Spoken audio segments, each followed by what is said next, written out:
Study IQ IAS, अब तैयारी हुई अफोर्डेबल।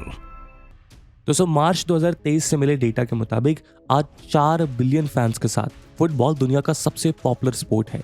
110 यार्ड के मैदान पर खेले जाने वाले इस खेल की लोकप्रियता अमेरिकन कॉन्टिनेंट से लेकर यूरोप और एशिया तक देखी जा सकती है। 4 साल में एक बार होने वाला फीफा वर्ल्ड कप इस खेल का सबसे बड़ा इवेंट माना जाता है। लेकिन दुनिया भर के देशों की डोमेस्टिक लीग्स और वहां से आने वाले टॉप क्लब्स के बीच खेले जाने वाला UEFA चैंपियंस लीग जैसे ग्रैंड इवेंट्स फुटबॉल को साल भर लोगों के बीच रेलेवेंट बनाए रखते हैं। हालांकि इस कैलेंडर ईयर की शुरुआत में फुटबॉलिंग वर्ल्ड एक ऐसे ट्रांसफॉर्मेशन, एक ऐसे फेज से गुजर रहा है जिसे देखते हुए वर्ल्ड के कई फुटबॉलिंग लेजेंड्स और एक्सपर्ट्स फुटबॉल को खतरे में बता रहे हैं। दरअसल पिछले कुछ महीनों से एक के बाद एक दुनिया की टॉप लीग्स यानी स्पेन की ला लीगा, इंग्लैंड में खेले जाने वाली प्रीमियर लीग, जर्मनी की बुंडेसलीगा, इटली की सीरीज ए और फ्रांस में खेले जाने वाली लीग 1 में खेलने वाले top players in prestigious leagues को छोड़कर एक ऐसे देश में खेलने वाली डोमेस्टिक लीग का रुख कर रहे हैं जो ना ही कॉम्पिटिटिव टर्म्स में और ना ही स्पोर्टिंग पर्सपेक्टिव से वर्ल्ड फुटबॉल को रिप्रेजेंट करती है। एक ऐसी लीग जो लेगेसी और टैलेंट के मामले में दुनिया के टॉप लीग्स की लिस्ट में दूर दूर तक नजर नहीं आती। वो लीग है मिडिल ईस्ट और सऊदी अरेबिया में खेले जाने वाली सऊदी प्रो लीग। तो आज के हमारे इस वीडियो डिस्कशन में हम इस बात पर चर्चा करेंगे कि क्यों दुनिया भर का वर्ल्ड क्लास टैलेंट आज सऊदी का रुख कर रहा है, क्या है इसके मैसिव माइग्रेशन के पीछे का कारण और क्या इससे वर्ल्ड फुटबॉल को कोई फायदा हो रहा है या फिर नहीं। चलिए शुरू करते हैं अपना आज का सफर। दोस्तों, आज दुनिया के कई देश अपने यहाँ हर साल डोमेस्टिक लीग्स का आयोजन करवाते हैं, जैसे इंडिया का ISL, नेदरलैंड्स में खेले जाने वाली एरेडीवाइज एक्सेट्रा। लेकिन बात जब दुनिया की टॉप लीग्स की आती है, यानी उन देशों में खेले जाने वाली लीग्स की जो fan base, footballing history, level of competition और टैलेंट जैसे पैरामीटर्स पर बाकी देशों की लीग से बेहतर हैं, तो सबसे पहले नाम यूरोपियन देशों की लीग्स का आता है। इन पॉइंट्स को कंसिडरेशन में लेते हुए experts La Liga, Premier League, Bundesliga, Serie A, Ligue 1 और प्रीमियर लीगा को दुनिया की टॉप 10 लीग्स में कंसीडर करते हैं। ये वो लीग्स हैं जिन्होंने करीब पिछले 100 सालों से दुनिया के टॉप टैलेंट्स को शोकेस किया है। फुटबॉलिंग टैलेंट चाहे कहीं का भी हो, पिछले 100 सालों में उसे वर्ल्ड स्टेज पर रिकॉग्निशन दिलाने में इन लीग्स का बड़ा हाथ रहा है। यही कारण है कि डिएगो मैराडोना से लेकर जोहान क्रूइफ तक और क्रिस्टियानो रोनाल्डो से लेकर लियोनेल मेसी जैसे एक्स्ट्राऑर्डिनरी टैलेंट्स ने अपने फुटबॉलिंग करियर का एक बड़ा हिस्सा इन्हीं लीग्स में खेलकर गुजारा है। लेकिन दोस्तों, फुटबॉल के इस कैलेंडर ईयर की शुरुआत में कुछ ऐसा हो रहा है जिसे देखकर फुटबॉलिंग कम्युनिटी शॉक में आ गई है। दरअसल हर साल समर ट्रांसफर विंडो के दौरान, जो जनरली जून से अगस्त के बीच ओपन होती है, इन लीग्स में खेलने वाले खिलाड़ी एक क्लब को छोड़कर किसी दूसरे क्लब को ज्वाइन कर लेते हैं। ये कुछ वैसा ही है जैसे हर साल IPL में क्रिकेटर्स एक फ्रेंचाइज से दूसरे फ्रेंचाइज की ओर चले जाते हैं। हालांकि IPL की ही तरह ये प्रोसेस बिडिंग सिस्टम पर बेस नहीं होती। असल में हर क्लब अपने प्लेयर्स को कॉन्ट्रैक्ट बेसिस पर अपने पास सर्टेन नंबर ऑफ ईयर्स के लिए हायर करता है। इस कॉन्ट्रैक्ट पीरियड के दौरान अगर कोई दूसरा क्लब उस पर्टिकुलर प्लेयर की सर्विसेज को एक्वायर करना चाहे तो उसे उस प्लेयर के करंट क्लब के साथ एक रिलीज फी को नेगोशिएट करना होता है, जिसे ट्रांसफर फी कहा जाता है। इस ट्रांसफर फी का अमाउंट प्लेयर की ब्रांड वैल्यू, उसके टैलेंट, उसकी एज जैसे कई फैक्टर्स पर डिपेंड करता है। अगर प्लेयर का करंट क्लब उस ट्रांसफर फी से सेटिस्फाइड होता है तो वो उस प्लेयर के साथ अपने कॉन्ट्रैक्ट को खत्म कर देता है, जिससे उस प्लेयर की ओनरशिप दूसरे क्लब को ट्रांसफर हो जाती है। हर साल सैकड़ों प्लेयर्स एक क्लब से दूसरे क्लब चले जाते हैं।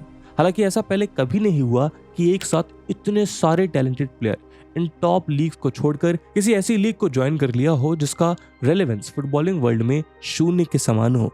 लेकिन इस समर ट्रांसफर विंडो में एक दो नहीं बल्कि कई टॉप लीग्स प्लेयर एक के बाद एक सऊदी प्रो लीग का रुख कर रहे हैं। उदाहरण के तौर पर 2022 के बैलन डॉर विनर और रियल मैड्रिड के डेडली स्ट्राइकर करीम बेंजेमा ने सऊदी क्लब अल इत्तिहाद को ज्वाइन किया।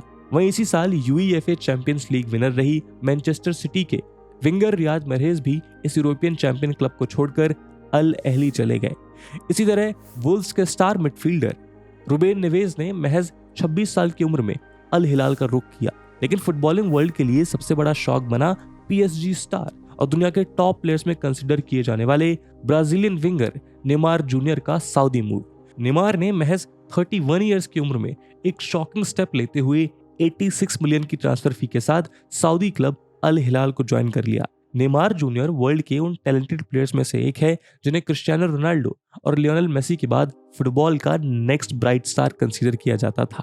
नेमार के शॉकिंग मूव पर across the world football fans और क्रिटिक्स सोशल मीडिया प्लेटफॉर्म्स पर अपनी चिंता जता रहे हैं। कुछ लोग सऊदी प्रो लीग के इस मूव को उनके बिलव्ड फुटबॉल का टेक ओवर बता रहे हैं, तो वहीं कुछ लोग सऊदी की ऑयल मनी को स्पोर्ट्स वॉशिंग का कारण मान रहे हैं। ऐसे में सवाल उठता है कि कैसे सऊदी अरेबिया फुटबॉल को टेक ओवर कर रहा है और क्यों ये स्टार्स एक लेस कॉम्पिटिटिव लीग का रुख कर रहे हैं। दोस्तों, इन प्लेयर्स का सऊदी लीग को ज्वाइन करने का सबसे पहला और प्राइम रीजन है सऊदी क्लब द्वारा ऑफर किए जाने वाला बेशुमार पैसा। और इस Saudi clubs top star players को उनके करंट कॉन्ट्रैक्ट से कहीं ज्यादा गुना पैसे ऑफर कर रहे हैं। जरा इस लिस्ट को गौर से देखिए। ये उन फुटबॉलर्स के नाम हैं जिन्हें आज दुनिया में सबसे ज्यादा एनुअल सैलरी ऑफर की जा रही है। 10 प्लेयर्स की इस लिस्ट में सिर्फ पीएसजी के लिए खेलने वाले किलियन म्बाप्पे और अर्जेंटीना के मेगा स्टार और current Inter Miami player Lionel Messi ही दो वो शख्स हैं जो सऊदी प्रो लीग का हिस्सा नहीं है। रोनाल्डो से शुरू होने वाली इस लिस्ट में प्लेयर्स को इस तरह के मैसिव वेजेस दिए जा रहे हैं जो करंट कंडीशन में शायद ही कोई दूसरी लीग ऑफर कर सके। वैसे तो इसी ट्रांसफर विंडो में अल हिलाल ने नेमार को साइन करने के पहले लियोनेल मेसी को भी $500 मिलियन की रिकॉर्ड सैलरी के साथ $1.5 बिलियन का ओवरऑल कॉन्ट्रैक्ट ऑफर किया था, जो उन्हें दुनिया का हाईएस्ट पेड एथलीट बना देता है। लेकिन मेसी ने इस ऑफर को रिजेक्ट करते हुए David Beckham owned American club inter Miami को ज्वाइन कर लिया था। लेकिन मेसी की तरह दुनिया के बाकी टॉप प्लेयर्स के लिए सऊदी की इस बेशुमार दौलत को इनकार करना इतना आसान नहीं है। आज Saudi Pro League, La Liga या किसी दूसरी टॉप लीग के मुकाबले इन प्लेयर्स को 10 से 15 टाइम्स बेटर वेजेस ऑफर कर रही है। उदाहरण के तौर पर x Chelsea star N'Golo Kante को अल इतिहाद ने 98 बिलियन के वेजेस के साथ साइन किया। वहीं उनका पुराना क्लब चेल्सी उन्हें 15 मिलियन के एनुअल वेज ऑफर करता था। इन ह्यूज वेजेस के साथ साथ Saudi top European league talent को अट्रैक्ट करने के लिए अपने कॉन्ट्रैक्ट्स में मैसिव एडिशनल बेनिफिट्स भी ऑफर कर रहा है। रिपोर्ट्स के मुताबिक नेमार जूनियर को साइन करने के लिए अल हिलाल ने उनके कॉन्ट्रैक्ट में कई ल्यूक्रेटिव टर्म्स को ऐड किया, जैसे पर्सनल यूज के लिए खुद का एक प्राइवेट चार्टर प्लेन, 24/7 कई सर्वेंट से लेस एक ग्रैंड मेंशन, अल हिलाल की हर विक्ट्री पर 80,000 यूरोस का बोनस। यहाँ तक कि अल हिलाल ने सऊदी फुटबॉल को प्रमोट करने के लिए नेमार को अपने हर ट्वीट पर करीब 5 लाख यूरोस भी ऑफर किए हैं। इस तरह के कॉन्ट्रैक्ट को देख के फुटबॉल क्रिटिक्स का कहना है कि अगर सऊदी इसी तरह के कॉन्ट्रैक्ट्स को ऑफर करता रहा तो यूरोपियन फुटबॉल को सऊदी टेक ओवर से बचाना लगभग नामुमकिन हो जाएगा, क्योंकि आज एफसी बार्सिलोना, रियल मैड्रिड और जुवेंटस जैसे क्लब से लेकर खुद सऊदी बिजनेसेस द्वारा ओन्ड पीएसजी, न्यूकासल यूनाइटेड और मैनचेस्टर सिटी जैसे क्लब्स भी इस तरह के वेजेस ऑफर करने की कंडीशन में नहीं है। ऊपर से कोविड के दौरान खाली स्टेडियम्स में खेले गए मैचेस और लगभग जीरो मर्चेंडाइज सेल्स ने इंग्लैंड, स्पेन और फ्रांस के ज्यादातर क्लब्स को फाइनेंशियल हार्डशिप्स में ढकेल दिया है। साथ ही यूएएफए द्वारा इम्पोज फाइनेंशियल फेयर प्ले या एफपीपी रूल्स के चलते सऊदी क्लब्स के साथ यूरोपियन क्लब्स का वेजेस के टर्म्स में कम्पीट करना मुमकिन नहीं है।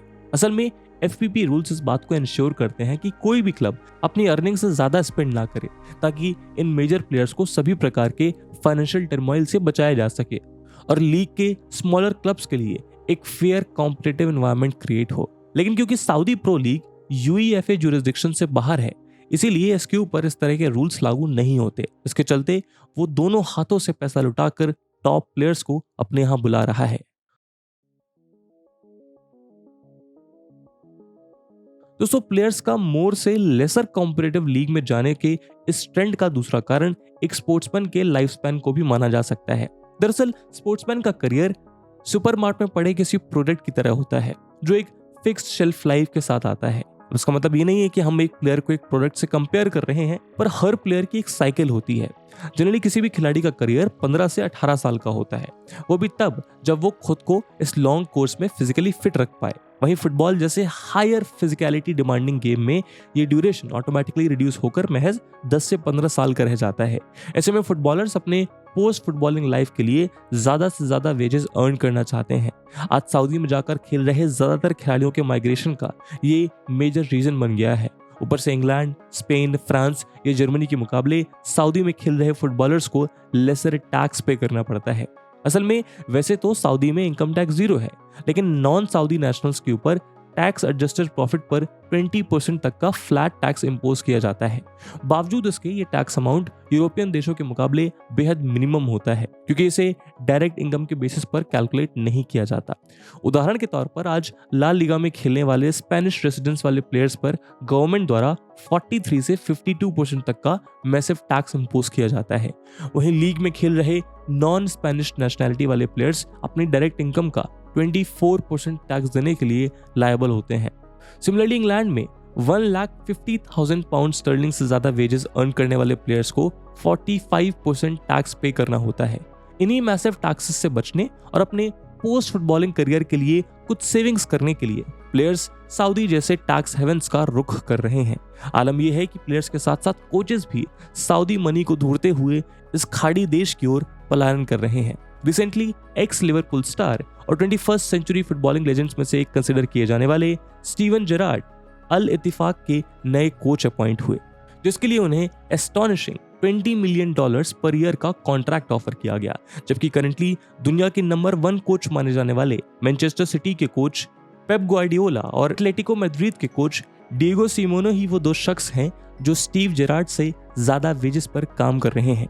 और रियल मैड्रिड के कार्लो एंकेलोटी, बार्सिलोना के जावी हर्नांडेज जैसे कोचेस दुनिया की टॉप टीम्स को कोच करने के बावजूद स्टीवन जेरार्ड से कम वेजेस अर्न कर रहे हैं।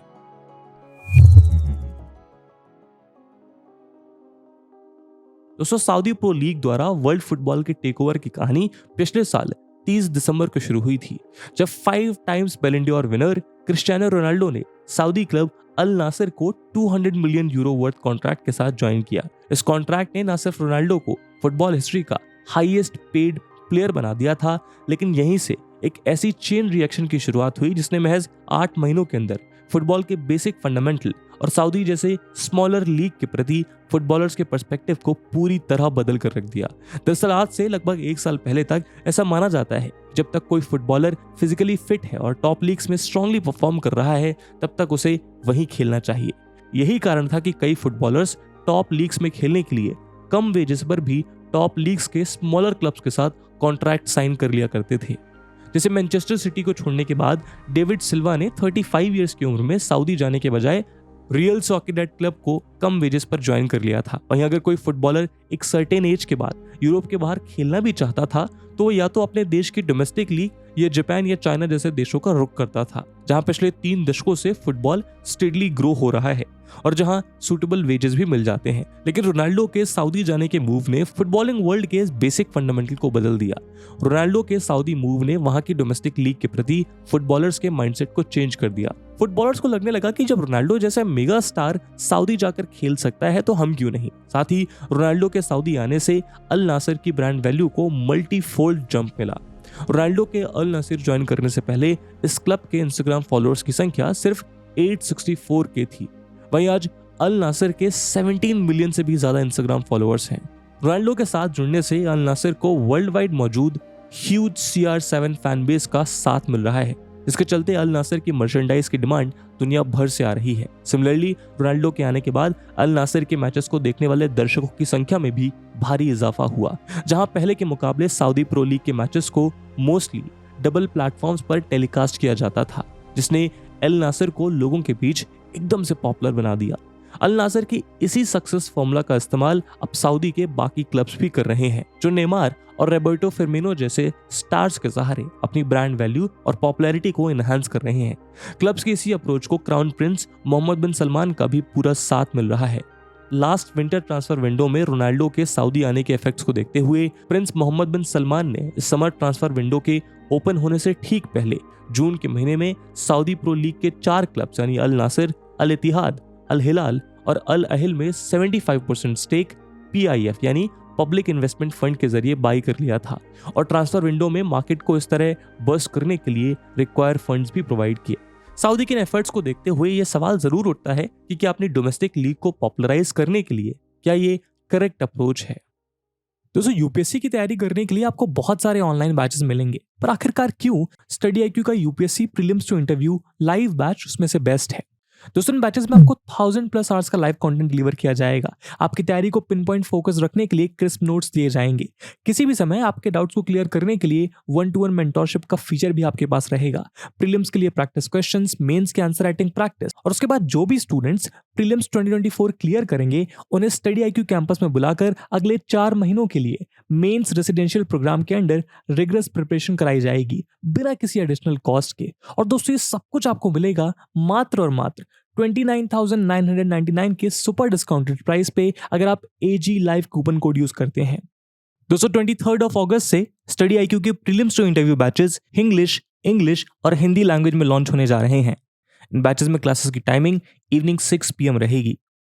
तो आप भी AG live coupon code use करिए और पूरे देश के UPSC एस्पिरेंट्स के साथ कहिए कि अब तैयारी हुई अफोर्डेबल स्टडी IQ के साथ। इन बैचेस से रिलेटेड सभी इंपॉर्टेंट लिंक्स आपको डिस्क्रिप्शन और पिन कमेंट में मिल जाएंगी।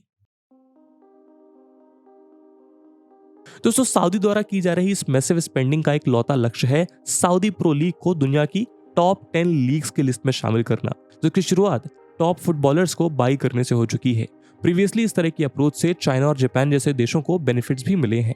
आज जिस तरह नेमार जूनियर या क्रिस्टियानो रोनाल्डो सऊदी गए हैं, ठीक उसी तरह साल 2017 में चेल्सी स्टार प्लेयर ऑस्कर ने एक स्टनिंग मूव में चाइनीज क्लब शंघाई SIPG को ज्वाइन कर लिया था। उस समय ऑस्कर को दुनिया के टॉप टैलेंट्स में से एक कंसीडर किया जाता था और उनके इस मूव ने लगभग सभी फुटबॉल फैंस को हैरान कर दिया था। सिमिलरली एक्स बार्सिलोना लेजेंड और स्पेनिश माइस्ट्रो एंड्रेस इनिएस्टा और डेविड विला जैसे प्लेयर्स भी अपने करियर के एंड फेज में जापानीज लीग चले गए थे। ऑस्कर, इनिएस्टा और विला जैसे स्टार्स के इस मूव ने इन लीग्स को शॉर्ट टर्म बेनिफिट तो हुआ, जहां वर्ल्ड मीडिया का ध्यान इन डोमेस्टिक लीग्स की ओर गया, लेकिन लॉन्ग टर्म में ये मूव्स कोई टर्न अराउंड इवेंट साबित नहीं हुए। और दरअसल इसका कारण था इन क्लब्स या लीग्स द्वारा फुटबॉल इकोसिस्टम को ठीक से ना समझ पाना। रोनाल्डो या इनिएस्टा जैसे 35+ एज के प्लेयर्स आपको शॉर्ट टर्म में लाइमलाइट तो दिला सकते हैं, लेकिन लॉन्ग टर्म सस्टेनेबिलिटी नहीं। अगर पिछले 100 सालों से यूरोपियन क्लब फुटबॉल वर्ल्ड को डोमिनेट कर रहा है तो उसका सीधा सा कारण है वहां क्रिएट हुआ फुटबॉलिंग इकोसिस्टम। उदाहरण के तौर पर दुनिया के बिगेस्ट क्लब्स में से एक कंसीडर किए जाने वाला FC बार्सिलोना के डिकेड लॉन्ग डोमिनेंस का सबसे बड़ा कारण है ला मसिया बार्सिलोना क्लब की यूथ एकेडमी है, जो वर्ल्ड क्लास टैलेंट को प्रोड्यूस करने का होम मानी जाती है।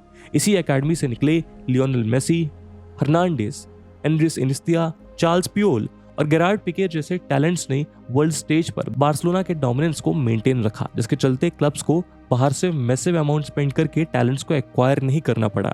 साथ ही पिछले कुछ सालों से कोविड के चलते बार्सिलोना इकोनॉमिक हार्डशिप को फेस कर रहा है और उसके पास ग्लोबल टैलेंट को अट्रैक्ट और एक्वायर करने के लिए फंड्स की कमी है। लेकिन तब भी ये सेंचुरी ओल्ड क्लब ला मसिया से आने वाले टैलेंट्स अंसु फती, पाब्लो गावी और लेमिने यमाल के दम पर खुद को पोटेंशियल लीग कैंडिडेट बनाने और ग्लोबल फैन बेस को अट्रैक्ट करने में कामयाब रहा है। इसी तरह दुनिया के कई क्लब्स अपनी यूथ एकेडमी पर स्पेशल एम्फेसिस देते हैं ताकि वर्ल्ड क्लास टैलेंट को एक्वायर करने के बजाय उन्हें लोकल सॉइल पर डेवलप किया जाए।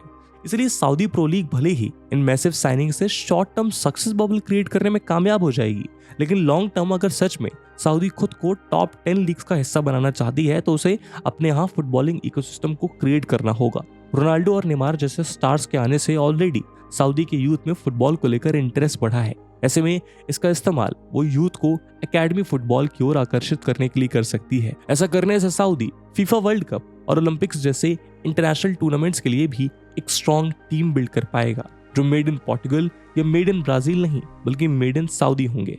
और इसी के साथ आज के वीडियो को हम यही समाप्त करते हैं। इस पूरे इशू पे आपका क्या ओपिनियन है और भारत इससे क्या सीख सकता है, कमेंट सेक्शन में जरूर बताइएगा। आई होप आपको वीडियो पसंद आई होगी और अगर पसंद आई है तो अपने दोस्तों के साथ शेयर करना मत भूलिएगा। मिलते हैं अगले वीडियो में, तब तक के लिए जय हिंद, जय भारत। स्टडी IQ IAS, अब तैयारी हुई अफोर्डेबल।